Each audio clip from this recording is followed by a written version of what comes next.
Salut à toutes, salut à tous et bienvenue dans cette nouvelle vidéo sur la chaîne, c'est mon avis. On se retrouve aujourd'hui pour un déballage de produits, un unboxing. Et comme vous le voyez aujourd'hui, on va déballer du Doogee, je sais jamais comment on prononce le nom de cette marque. Alors cette marque Doogee, là, vous l'avez déjà vu sur la chaîne, puisqu'on a déjà déballé et testé des produits de cette marque, mais habituellement ce sont des smartphones renforcés, qui nous sont d'ailleurs souvent envoyés gracieusement par Doogee, ce qui n'est pas du tout le cas de ce Note 56X. Parce que ce Note 56X, je l'ai trouvé sur Amazon, c'était pas du tout prévu qu'on le déballe et qu'on le teste, mais vu qu'en ce moment, en mois de février, il n'y a pas grand chose qui sort, on s'ennuie un peu, je me suis dit, voilà un truc intéressant à tester. Pourquoi ? Parce que ça ne coûte que 79 €, c'est le prix que je l'ai payé sur Amazon. Ce sera donc le smartphone le moins cher pour l'instant dans cette année 2026 sur la chaîne.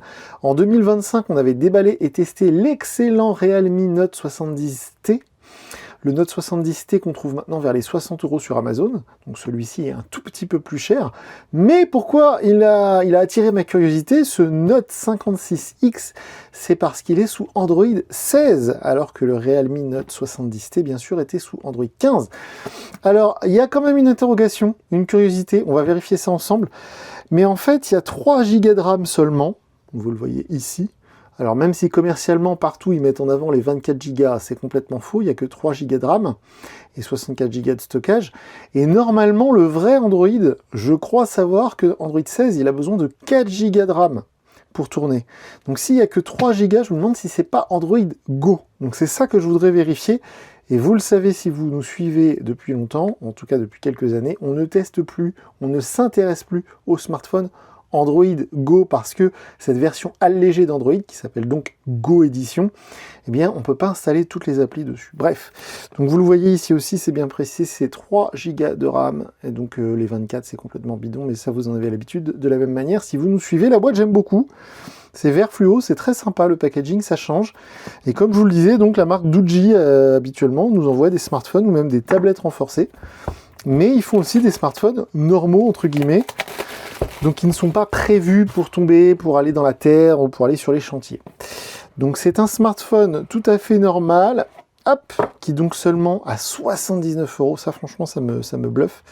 Maintenant on trouve des smartphones au prix d'un menu au restaurant, vous y allez pour deux, vous en avez facilement pour 70 balles. Et là, pour ce prix-là, on a maintenant un smartphone qui a priori fait tout, il faudra que je vérifie, mais a priori est un vrai téléphone utilisable au quotidien. Alors déjà, petite subtilité par rapport aux smartphones qu'on peut voir à Leclerc, chez Auchan, à Carrefour, etc. Et bien là, on a l'adaptateur secteur, sans doute parce que c'est un produit voilà, qui est vendu sur Amazon, parce que vous le savez, maintenant l'Union européenne interdit aux fabricants de mettre des adaptateurs secteur et des kits oreillettes dans les boîtes. Il y a quand même quelques exceptions quand on commande par exemple ce genre de téléphone. Donc vous voyez l'adaptateur secteur, adaptateur USB-A évidemment. On est sur 10 watts, donc ce sera la puissance de recharge a priori de ce smartphone, 10 watts, ce qui est assez faible. Mais voilà, alors, pour un téléphone à 80 €, il ne va pas falloir être trop exigeant non plus.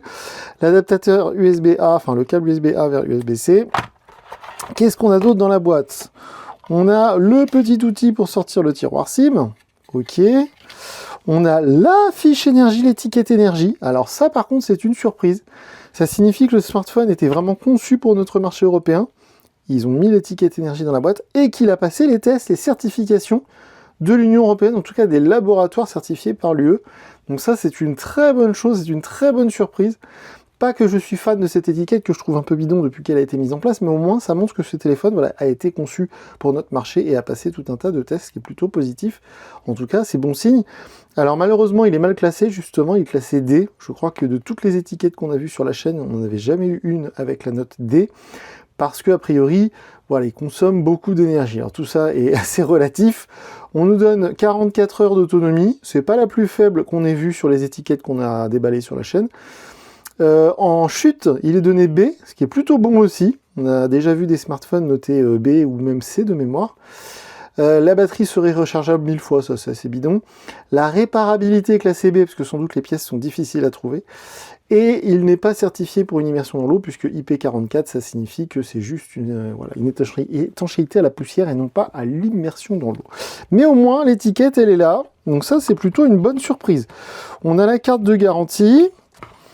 On a aussi les informations, vous savez, pour le DAS, pour le débit d'absorption, donc qui s'appelle le SAR en anglais. Donc ça m'intéresse pas trop, mais vous voyez, ils l'ont même mis dans la boîte pour être, voilà, pour dire, regardez, voilà.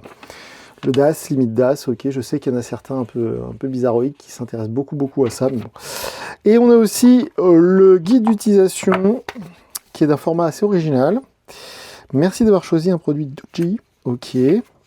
Donc on peut mettre une carte micro SD et deux cartes, ouais, c'est ça, une carte micro SD ou alors une carte nano SIM et une carte micro SD. Bref, on peut mettre une carte micro SD, c'est tout ce qu'il faut retenir.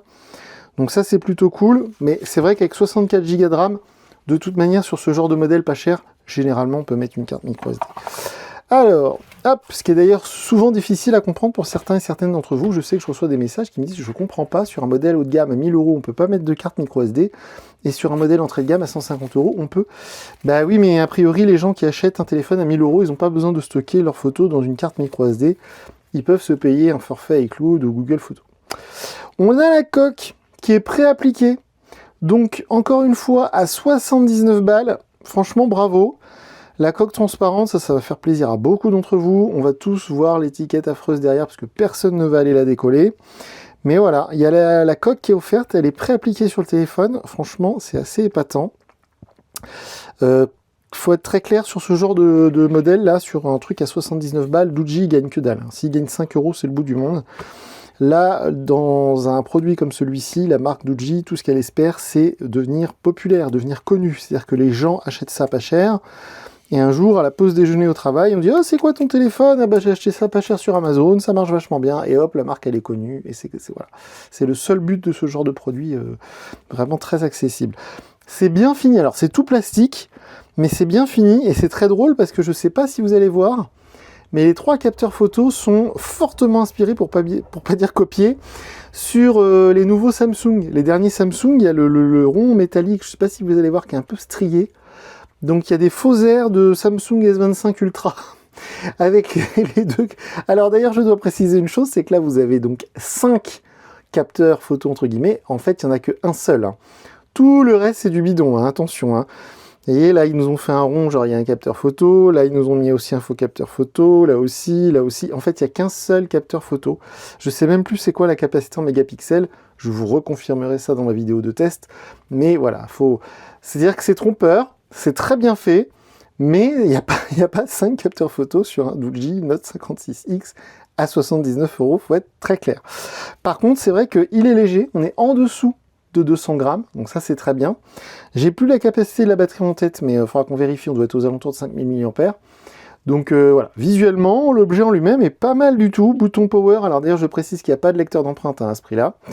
Bouton du volume.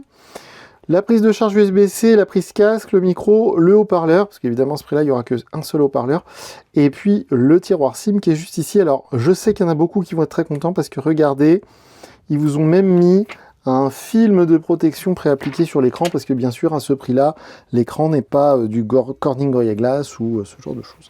Et là, vous voyez, on a la confirmation que c'est vraiment... Alors, pour le coup, je trouve ça assez honteux, parce que j'ai vraiment gratté la fiche technique sur Amazon.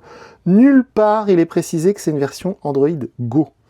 Et de la même manière, sur les sites où sont référencés ce Doogee, que ce soit GSM Choice, que ce soit Device Info, tous les sites comme ça, si vous tapez Doogee Note 56X sur Google, il y a plein de fiches techniques qui tombent sur différents sites. Aucun site sur lesquels j'ai pu aller et il y avait précisé que c'était l'Android Go. Donc ça, attention, c'est pour moi une arnaque parce que c'est pas une vraie version d'Android. Donc je vais quand même le tester, mais là il est disqualifié parce que sur Android Go, on ne peut pas installer toutes les applications du Google Play Store. Il y a des applications que vous ne pourrez pas installer, qui ne seront pas compatibles. Donc attention, attention. Et là, vous voyez, tout de suite, on a eu la confirmation de ce que je craignais, c'est-à-dire que 3 Go de RAM pour Android 16, c'est pas assez. Le vrai Android 16, il a besoin de 4 Go de RAM.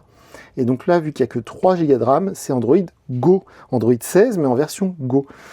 Donc voilà. Première grosse déception, l'écran lui-même est pas mal, les bordures d'écran sont assez épaisses, mais je dirais que pour un téléphone à ce prix-là, c'est tout à fait acceptable. Je précise que les concurrents dans ces prix-là, ça va être le Redmi 15C par exemple de chez Xiaomi. Le Redmi 15C, c'est un vrai Android, hein, c'est pas Android Go. Donc vous voyez, il y a des petites subtilités comme ça, il faut vraiment faire attention. Et bien sûr, chez Realme, le Realme Note 70T, c'était une vraie version d'Android, c'était pas Android Go. Et donc du coup, l'écran est pas mal, hein, au niveau luminosité, tout ça, il a l'air franchement correct. Et j'ai pas précisé, mais bien évidemment, c'est un écran LCD, on n'est pas sur de la MOLED. Et donc, on est sur un écran LCD 90 Hz, ce qui est, encore une fois, pas mal du tout pour un téléphone à ce prix-là. Ça va très vite. Alors, attention aussi, par rapport à des gros constructeurs comme Realme ou comme Xiaomi avec la gamme Redmi, eh bien, chez Doogee, ils n'ont pas forcément les mêmes moyens. Donc, au niveau de l'interface Android, justement, ce sera pas... Voilà, c'est de l'interface Android pure stock. C'est-à-dire que rien n'a été modifié, personnalisé par le fabricant. Vous voyez, c'est Android tel que Google le fournit gratuitement aux constructeurs. Et justement, ça va nous permettre de vérifier certaines choses. Par exemple, vous voyez, c'est pas Google Photos, c'est Galerie. Vous voyez, c'est des petits détails comme ça. Donc les différences entre la vraie version d'Android et Android Go.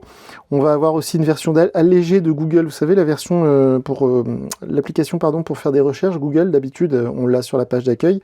Quand elle est entourée de couleurs comme ça, c'est que c'est pas la vraie. C'est que ça va ouvrir une page internet si vous cliquez ici. Vous voyez, il y a des petites différences comme ça. Et comme je le disais, il y a des applications sur le Google Play Store qui ne seront pas disponibles pour un smartphone qui tourne avec Android Go. Android Go, c'est la version allégée, c'est la version du pauvre, hein, pardon de dire ça comme ça. Mais voilà, déception, même si je m'y attendais, je me suis dit, oh là là, c'est louche cette histoire, 79 €, c'est trop beau pour être vrai. Le seul truc qu'il faudra que je vérifie, c'est la capacité de la batterie. Alors, ce qui est assez étonnant quand même, c'est que malgré que ce soit Android Go, eh bien, sur Amazon, ce téléphone est super bien noté. Donc, moi, ça me rend triste parce que c'est-à-dire que les gens qui ont été donnés des notes, c'est des gens qui ne savent pas de quoi ils parlent, ou en tout cas qui n'ont pas de point de comparaison. Parce que 79 € pour un téléphone comme ça, on pourrait se dire c'est vachement bien. Mais encore une fois, la version logicielle n'est pas la même que sur un vrai smartphone. Donc typiquement, là, vous ne pourrez pas faire de paiement sans contact. Il n'y aura pas de NFC sur la version Android Go, il n'y a pas de NFC.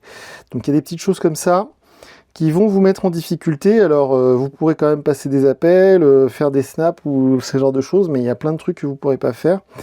Je voulais vérifier, il n'y a pas beaucoup d'informations. Non, mise à jour du système. Il faudra que je le connecte au Wi-Fi. Bon, il n'y a pas grand-chose à se mettre sous la dent niveau logiciel. Je voulais voir les détails du téléphone, mais c'est même pas proposé. Il n'y a pas à propos du téléphone. Non, vous voyez, c'est un petit peu personnalisé, là, les menus par Doogee, mais bon, ça reste quand même très léger.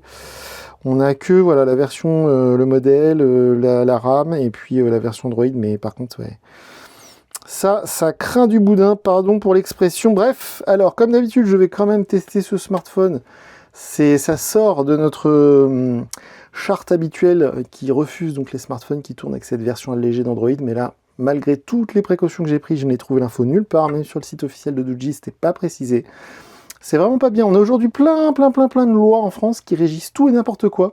On peut plus mettre une affiche quelque part sans répondre à plein de questionnaires d'écologie, de diversité, que sais-je encore. On a plein de lois qui régissent tout. Eh bien ça, je trouve que ça devrait être dans la loi. C'est pas légal de marquer c'est Android 16, c'est Android 16, c'est Android 16. Et en fait, on a une version Android Go. C'est pas normal. On aura peut-être le smartphone le moins bien noté de l'histoire c'est mon avis, dans quelques jours. Bon, ça je sais pas encore, je vais me décider. Une chose est sûre, c'est que d'ici là, les commentaires sont ouverts, on est présent sur les réseaux sociaux, et je vous dis à très bientôt pour une nouvelle vidéo sur la chaîne. Salut!